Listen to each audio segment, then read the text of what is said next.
The fence you spent a weekend building and $800 on will not save your chickens. A coyote will dig under it in 90 seconds. A raccoon will pry it open with fingers more nimble than yours. A hawk doesn't even acknowledge it exists. But there are 7 animals that have been protecting flocks longer than fencing has existed as a concept.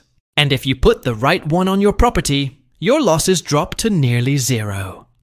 I've ranked them from the ones that only earn a spot on the roster all the way to the one that changes everything. By the end of this video, you'll know exactly which of these 7 guard animals fits your acreage, your budget, and your predators.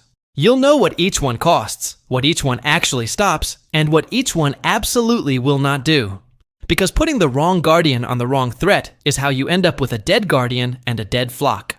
This is the ranking most homesteaders learn only after they've already buried a bird. Here's the reality most new chicken keepers refuse to see until it's too late. The USDA's National Agricultural Statistics Service tracks livestock losses every year. And predators kill hundreds of thousands of backyard chickens in this country annually. Coyotes are the #1 culprit in most rural areas. Raccoons dominate the suburbs. Hawks patrol everywhere. And your neighbor's dog, statistically your single biggest threat if you live within a mile of another human, doesn't care about your fence. You wake up, walk to the coop, and count 1 missing, then 3, then the whole flock gone in a single night. 18 months of feed, effort, and coffee cup mornings vanish along with them. Replacement pullets run $20 to $30 a bird right now. A broody hen you'd raised from a chick isn't a line item. That's a punch to the chest. Here's the part nobody sitting behind a desk at the extension office wants to say out loud. It's not your fault. You were sold a model. A coop with hardware cloth, a good latch, and maybe a solar-powered auto door was enough. That model works fine, right up until the first serious predator shows up and figures out you're operating on the honor system. Fences are static, predators are not. A raccoon that has stared at your latch for 11 straight nights will eventually solve it. But you weren't taught the older solution because the older solution doesn't sell fence panels, motion lights, or trail cameras.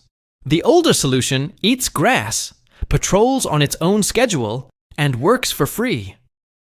Before hardware stores existed, before woven wire fencing existed, before the phrase predator control existed, farmers had one job on this front: put the right animal between the flock and the woods. In 390 BC, sacred geese at the Roman temple of Juno honked loud enough to alert guards that Gauls were scaling the wall. The guard dogs slept through it. The Romans held the citadel because of birds. In central Turkey, Kangal dogs have been living with sheep and warding off wolves for at least 1,000 years. Donkeys are mentioned as flock protectors in agricultural texts going back to biblical times. This is not New Age homesteading. This is what worked when nobody had a choice about it working. Everything you're about to hear is knowledge that got shelved when the feed store started selling electric netting. Let's get into the ranking, from number 7 up to the animal I'd bet the farm on. Number 7 is barn cats. Now I know what you're thinking. A cat guarding chickens sounds like putting a shark in charge of the goldfish. And you're not entirely wrong. A well-fed barn cat will generally leave adult hens alone, but chicks and bantams are on the menu. So this one comes with an asterisk the size of Kansas. What earns cats a spot on the list is what they do to the ecosystem around your coop. A single working farm cat kills roughly 1,000 rodents a year. That's the low estimate. Some studies put good mousers well over 2,000.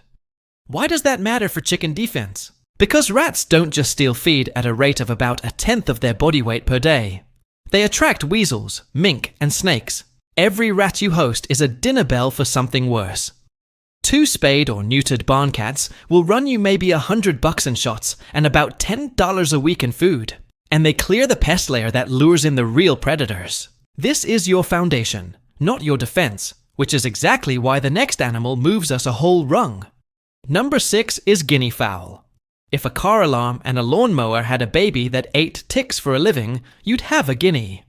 These birds are the loudest, most paranoid, most gossipy creatures on any working homestead. And that is exactly why they belong on your property. Guinea fowl scream at hawks. They scream at foxes. They scream at the wind.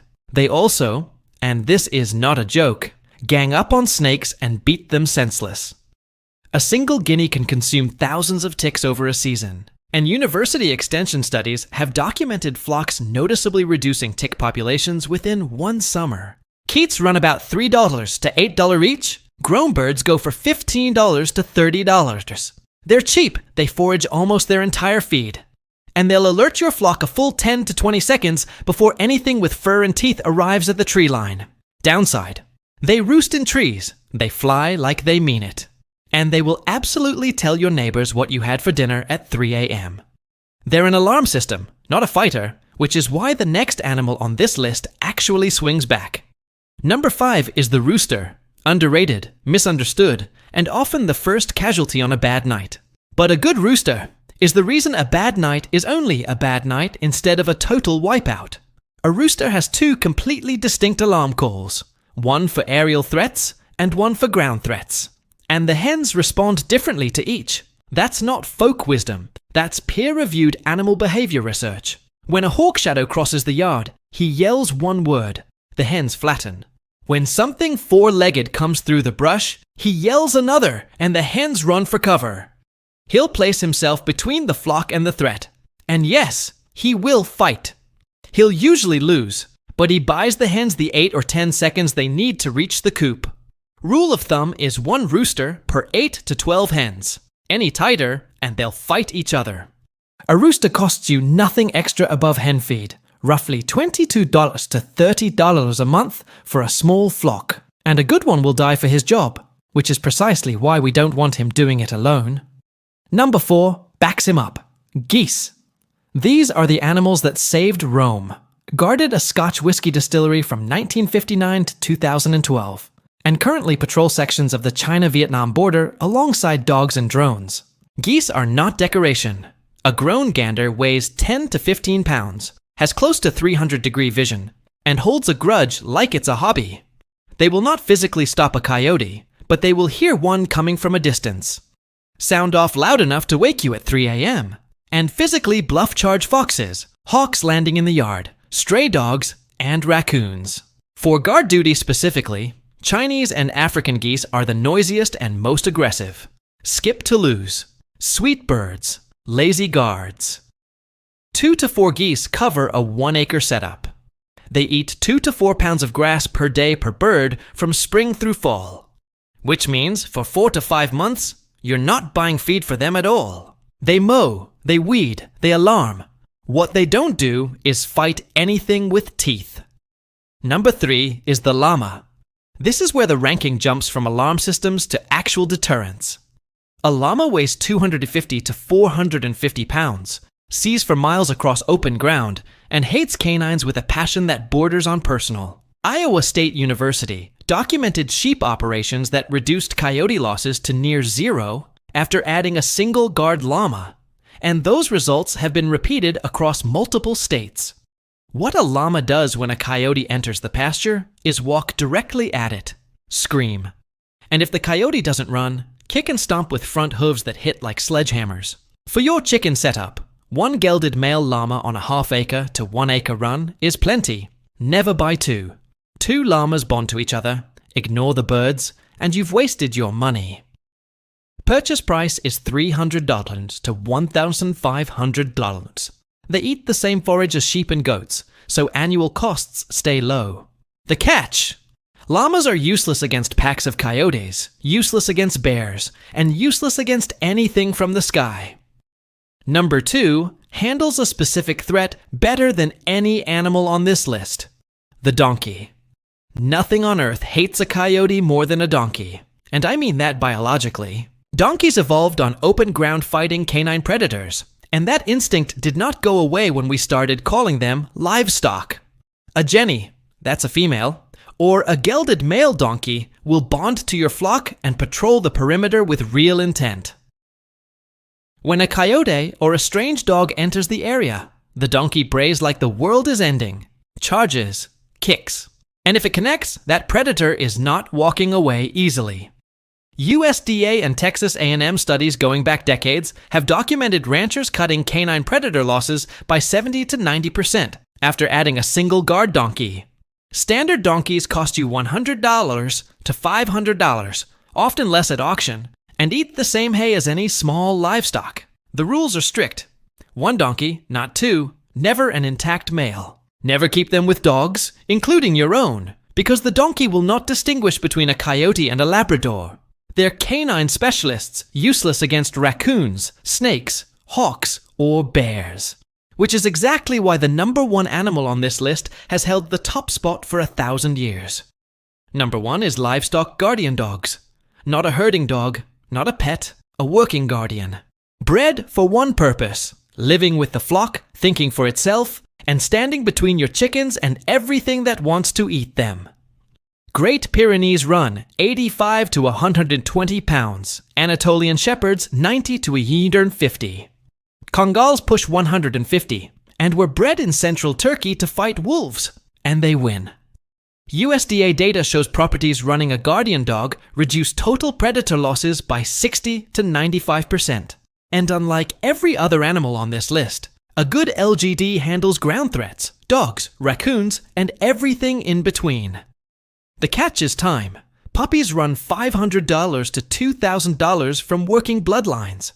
Annual costs land around $800 to $2,500. And you're looking at 18 months to 2 years of training before that dog is genuinely reliable around chickens. They bark at night. They roam if the fencing is weak. They eat like they were raised in a lumberjack camp. But once one is settled into your property, the predators simply stop trying. That's the gold standard. Everything else on this list supports it. I did not start out believing any of this. When we got our first flock, I did what most people do. Built a coop out of 2x4s and 1/2-inch hardware cloth. Dropped $900 on it and figured I was set. 6 weeks in, a raccoon got through a latch I told myself was solid. 4 birds gone in one visit. 6 weeks after that, a fox slipped under the run fencing during a thaw when the ground softened. 2 more birds. I did what most of us do. I doubled the fencing, ran a hot wire, bought a trail camera. And the losses kept coming because I was defending a static target against a moving problem. Then a neighbor, an old guy with 60 years of chicken keeping under his belt, asked me a single question. You got anything alive out there watching them, or just wire? That question rearranged how I thought about this whole thing. I got 2 geese first, then a rescue donkey a year later, then a Great Pyrenees pup the year after that. In the last 3 years, my total predator losses are 1 hen. A bantam that flew the fence during the day. 0 night raids, 0 co-op breaches, 0 panic. That's when I stopped being a fence guy and became a guardian guy for good. It wasn't cheap, it wasn't fast, but it worked, and it's still working. Which is more than my $900 coop can say. Let me save you from the mistakes that wreck most people's guardian plans. Mistake 1 is buying 2 of any species. 2 geese, 2 llamas, 2 donkeys will bond to each other and ignore your flock. It's the single most common failure. 1 guardian per species per group of birds. Mistake 2 is expecting a puppy to guard. A livestock guardian dog under 18 months old is a work in progress, not a working dog. Owners who leave an adolescent LGD unsupervised with poultry are the same owners posting videos of dead hens 6 weeks later. Supervise until the dog is boring around chickens. Mistake 3 is putting a guardian on the wrong threat. A donkey will not stop a hawk. A goose will not stop a coyote. A cat will not stop anything larger than a rat. Match the animal to the actual predator visiting your property. Mistake 4 is treating the guardian like a pet. Guardians work because they're bonded to the livestock, not to you. If you're bringing that Great Pyrenees inside every night and feeding it from your hand, you're training a house dog, not a working dog. Feed at the coop, sleep at the coop, live with the flock. That's the whole job. Picture your property 18 months from now. It's late April, the sun's just cracking the tree line, and you walk out with a coffee in one hand and an egg basket in the other. The chickens are scratching around like nothing in the world could touch them, because functionally nothing can. The geese are already sounding off at something, probably a leaf. And 100 yards out, your guardian dog lifts its head, scans the field, and lays back down. The trail camera in the woods still shows tracks. Coyotes still come. Foxes still walk the property line. But nothing crosses. Not because your fence got taller, but because the woods now know something lives here. Your egg count is up. Your feed bill is lower because the geese eat the grass and the guineas eat everything else. And that raw, tight feeling you used to carry into the coop every morning, waiting to count the losses. That feeling is just gone. Not reduced, gone. That's what the right guardian setup actually feels like once it's built. What's the number one predator hitting your property right now? Coyotes, raccoons, hawks, neighbor dogs, black bears. Tell me what you're up against. Drop it in the comments, and I'll tell you which of the 7 I'd put in your yard first. I read every single comment on this channel, and I answer as many as I physically can. Your 1 acre is enough, your flock is worth defending, and the right animal in the right spot changes everything. Barn cats trained to associate the coop with food, not prey, tend to leave adult birds alone far more reliably over time. Feeding barn cats consistently near the coop, rather than letting them hunt for every meal, reduces the odds they target young chicks. A rat problem left unchecked can double a flock's feed bill within months, since rodents consume and contaminate stored grain constantly. 2 barn cats working a half-acre property typically eliminate visible rodent activity within the first 2 to 3 months of residence. Guinea fowl integrate well with existing chicken flocks, often adopting the coop as their own roosting and nesting territory quickly. A mixed flock of chickens and guineas benefits from the guinea's constant vigilance, which chickens on their own rarely display. Guinea keets require careful brooding in the first 6 weeks, as they're notably more fragile than chicks during that early period. Once mature, guineas are remarkably hardy and require little more than basic shelter and access to open ground to forage. Roosters raised alongside their hens from chick stage tend to develop stronger protective bonds than roosters introduced as adults. A rooster's crow serves a secondary purpose beyond alarm, marking territory boundaries that discourage some predators from approaching at all. Multiple roosters in a small flock create stress and fighting that outweighs any defensive benefit, reinforcing the 1 rooster rule. Geese paired with a pond or water feature patrol that area particularly aggressively, since it doubles as valuable territory to defend. A gander's territorial aggression peaks during breeding season, which conveniently overlaps with when predator activity often increases in spring. Goose eggs, though less commonly eaten than chicken eggs, are large, rich, and prized by bakers for their unique texture. Training geese to associate a specific call with feeding time makes daily management significantly easier once the birds settle in. A llama's herding instinct, originally developed for llama herds in the Andes, transfers naturally to bonding with any livestock group. Llamas require minimal veterinary care beyond annual shots and occasional shearing, keeping ongoing costs remarkably low for a large guardian. A llama's alarm call, a loud high-pitched bray, alerts the entire property well before the animal itself engages any threat. Gelding a male llama before introducing it to a flock prevents aggressive or territorial behavior that could otherwise harm the birds. Donkeys communicate distress and alarm through a bray audible from over a mile away in open terrain under good conditions. A donkey's flight response is famously weak compared to horses, meaning they stand and fight rather than run from a threat. That evolutionary quirk is exactly why donkeys make such effective guardians against pack predators like coyotes and feral dogs. Donkey hooves, though softer than a horse's, still deliver a strike with enough force to seriously injure or kill a coyote. Introducing a donkey to a flock requires a supervised adjustment period of several weeks before leaving them unattended together. A well-bonded donkey will position itself between the flock and any perceived threat entirely on its own instinct. Livestock guardian dog breeds were developed independently across different regions, each shaped by the specific predators native to that landscape. Kangals developed in Turkey specifically to fight wolves, which is reflected in their size, bite force, and territorial intensity.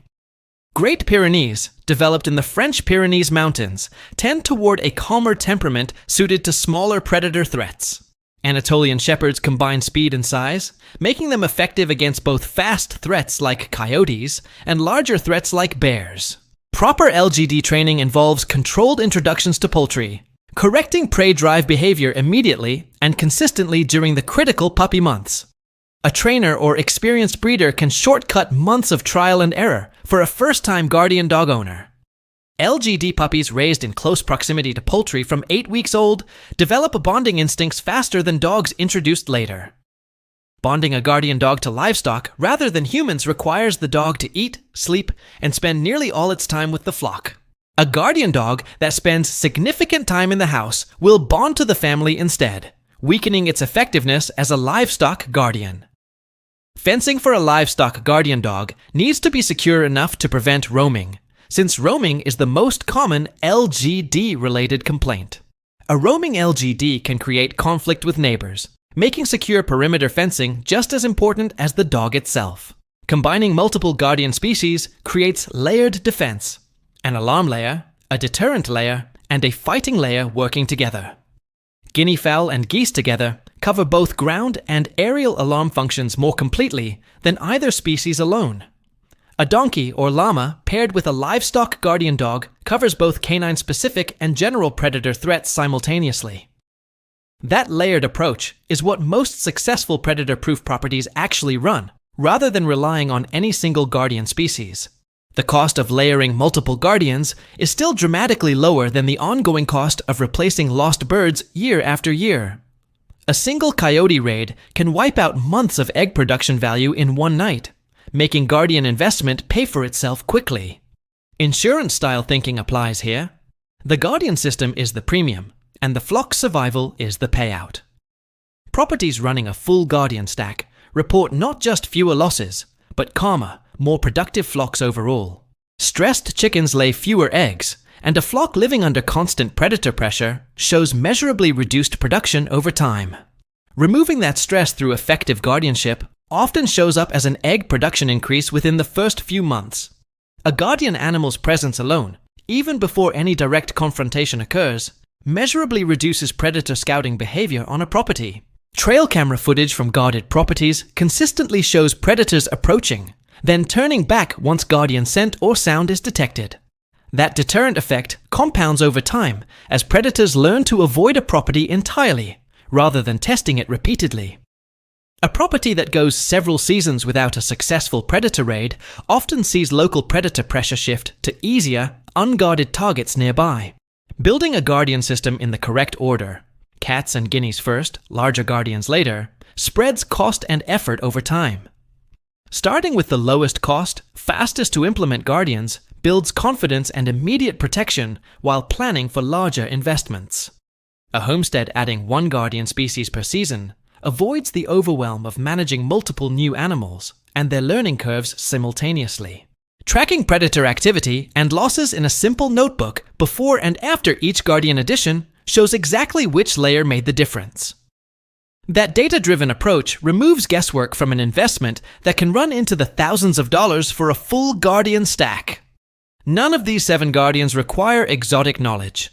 The information has simply been unavailable next to the fencing and camera displays at any store.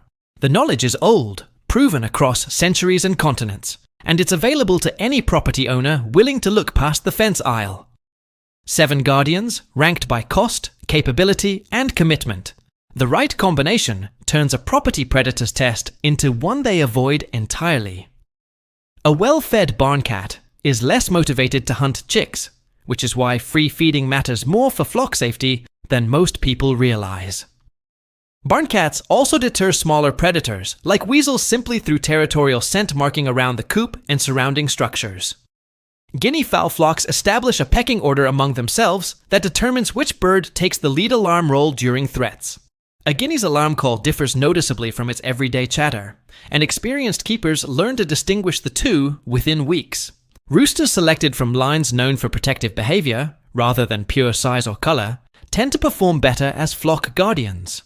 A rooster that consistently places himself at the highest vantage point in the run is usually the most effective sentinel. Geese kept without a pond still thrive with just a large water basin for splashing and drinking throughout the day. A gander's protective instinct intensifies once paired with a goose, especially during nesting season when eggs are present. Llama wool, sheared annually, provides a modest secondary product that offsets a small portion of the animal's minimal upkeep cost. A llama integrated slowly into a flock over several weeks bonds more reliably than one introduced all at once. Donkey braying, while startling to new owners, becomes a recognizable and reassuring sound once its alarm function is understood. A donkey's territorial range typically covers the full perimeter of a 1 to 2 acre property without additional training required. Guardian dog breeders who specialize in working lines, rather than show lines, produce puppies with stronger natural guarding instincts. A working LGD bloodline, traced back several generations of actual livestock guarding work, is worth the premium price over generic puppies. The 18-month training window for an LGD puppy requires consistent supervision, not constant intervention, once basic behavior is established. Correcting chasing or prey behavior immediately and calmly, without harsh punishment, produces a more reliable adult guardian dog over time. A guardian dog that successfully completes its training period requires remarkably little day-to-day management for the rest of its working life. Veterinary costs for LGDs remain modest once past puppyhood, since working dogs living outdoors tend toward robust, hardy health overall. The upfront investment in a quality guardian dog typically pays for itself within the first 2 years through prevented losses alone. A property owner who calculates the dollar value of birds lost to predators over a few years often finds the guardian investment inexpensive by comparison. None of these 7 guardians work as a total substitute for good co-op construction. They work alongside it, not instead of it. The strongest properties combine solid fencing fundamentals with at least one living guardian, rather than relying entirely on either approach alone. A guardian animal noticing a threat before it reaches the coop buys critical seconds that hardware alone can never provide. That combination of static defense and living defense is what actually gets losses down to 0, rather than just reduced. Every property's ideal guardian combination depends on the specific predators active in that region during that particular season. A property near wooded coyote territory needs different guardians than one dealing primarily with aerial hawk pressure. Talking to neighboring farms and local extension offices about documented predator activity helps narrow down which guardians matter most locally. That local knowledge, combined with the ranking in this video, is enough to build a guardian plan suited to any specific property. 7 animals, 1 goal. Turning a property predators used to test into one they've learned to leave alone completely. That shift from constant vigilance to quiet confidence is the actual payoff of building a real guardian system. Not a bigger fence, not another camera. A living system that works while you sleep, exactly the way it always has.